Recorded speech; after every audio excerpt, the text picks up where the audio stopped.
সুপ্রিয়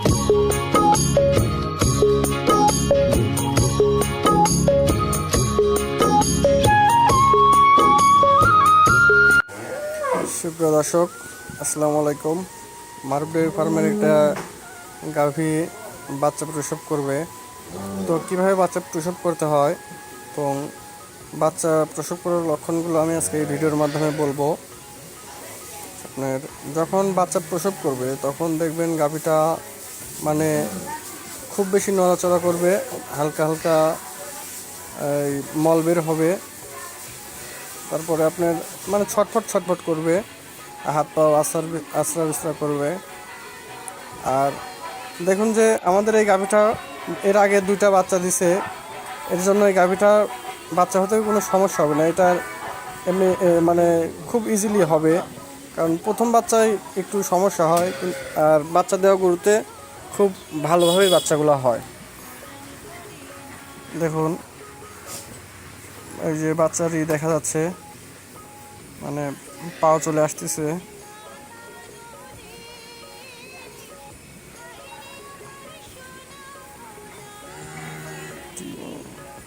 এই যে আস্তে আস্তে বের হয়ে আসতেছে, মানে এটা যখন এটা মুখের কাছে আসবে তখন মনে করবেন যে বাচ্চা হয়ে গেছে জরায়ু থেকে। দেখুন মানে এগুলা বিশেষ করে যেগুলা সেকেন্ড কিংবা থার্ড ল্যাকটেশন, সেইগুলাই মনে করেন এগুলা মুখের কাছে চলে আসে।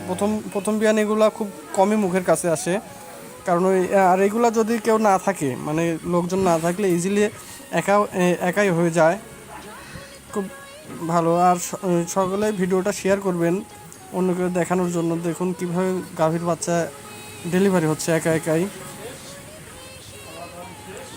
সকলে ভিডিওটি শেয়ার করবেন, বেশি শেয়ার করে দিলে সকলে দেখতে পারবে।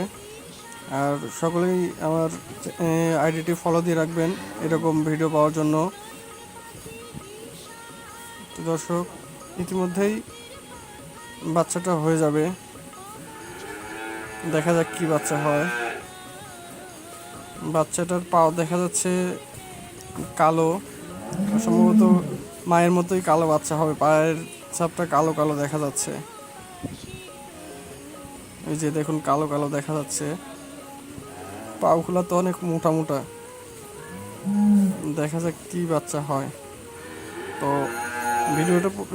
ভিডিওটির সাথেই থাকবেন, সকলেই দেখবেন এবং সকলেই লাইক কমেন্ট শেয়ার করবেন যাতে সকলেই দেখতে পারে। দর্শক, মনে হচ্ছে পাগুলো অনেক মোটা, মনে হচ্ছে ষাঁড় বাচ্চা হবে। আর একটা জিনিস কি, মোটা হলে দেখা যায় যে ষাঁড় বাচ্চাই বেশি হয়। তো এটাও তো মোটাই লাগতেছে, সম্ভবত ষাঁড় বাচ্চা হবে।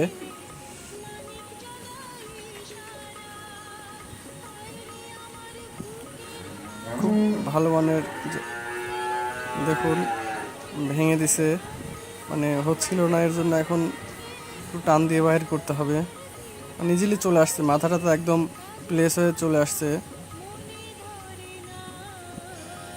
দেখুন এই যে মাথাটা তো একদম ইজিলি চলে আসছে। যাক, মাশাআল্লাহ, আস্তে খুব ভালো। যাক, আলহামদুলিল্লাহ, খুব ভালোভাবে বাচ্চাটা হলো। ষাঁড় বাচ্চা হয়েছে। দর্শক, যা বলছি তাই, সকলেই শেয়ার করবেন ভিডিওটি।